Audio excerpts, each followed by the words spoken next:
बच्चों, आज मैं कारक के प्रश्न अभ्यास की चर्चा यहाँ पे करूँगी।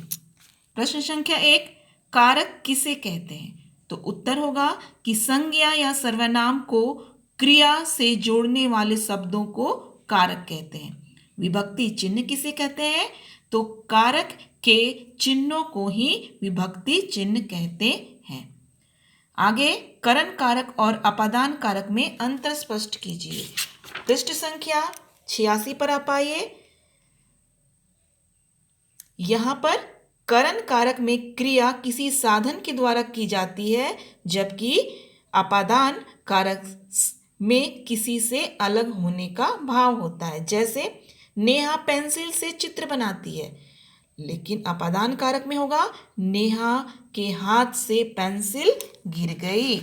आगे के हम प्रश्न को देखते हैं। प्रश्न संख्या घ, कर्म कारक और संप्रदान कारक में अंतर बताइए।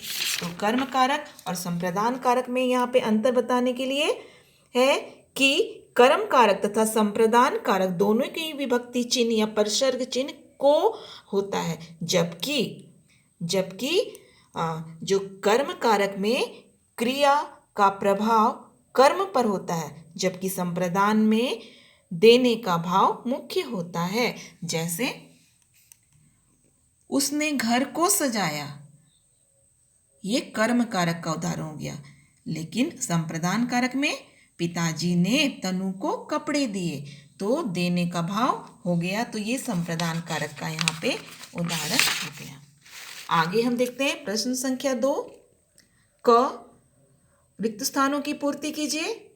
रिक्त स्थान में यहाँ पे क में होगा कर्ता, कारक से काम करने वाले का बोध होता है। ख नंबर, कर्ता से कार्य का फल जिस पर पड़े वह कर्म होता है। तीसरा ग नंबर, अपादान कारक से अलग होने का बोध होता है। घ, क्रिया के स्थान तथा समय की जानकारी देने वाले शब्दों को अधिकरण कारक कहते हैं। अंग, संबोधन कारक से पुकारने का बोध होता है।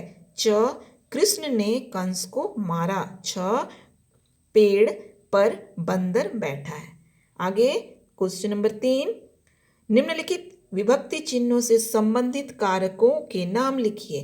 को का कर्म, ने कर्ता, हे संबोधन, के संबंध, के लिए संप्रदान, में अधिकरण।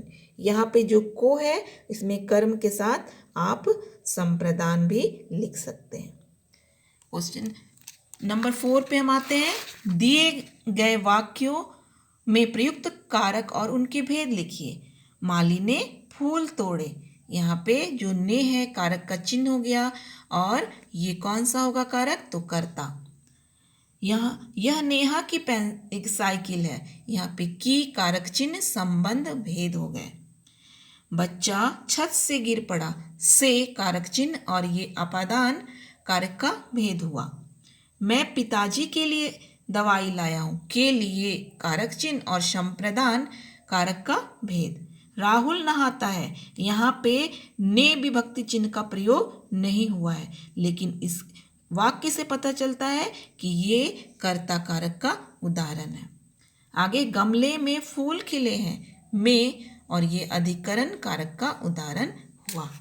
आगे कारक और कारक चिन्हों का सही मिलान कीजिए, जिस प्रकार से मैंने यहाँ पे मिलाया है। कर्ता के साथ ने, कर्म को साथ को, करण के साथ से, के द्वारा, संप्रदान के साथ के लिए, अपादान के साथ से अलग होने का भाव, संबंध के साथ का, के, की, रा, रेरी, अधिकरण के साथ में पर, संबोधन के साथ हे, अरे।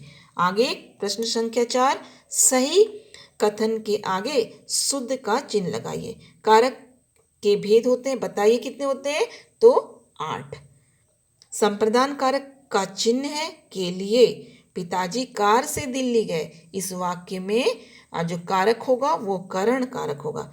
पुकारने, बुलाने, सावधान करने आदि का भाव कौन से कारक से में प्रकट होता है? मैंने समझाया था आपको, ये संबोधन कारक में प्रकट होता है। इस प्रकार से आपका यहाँ पे कारक पाठ खत्म होता है। आप इसके प्रश्न अभ्यास को प्रश्न संख्या 1 को अपनी कॉपी में और 2 से लेकर 6 तक अपनी बुक में पूरा करें। धन्यवाद।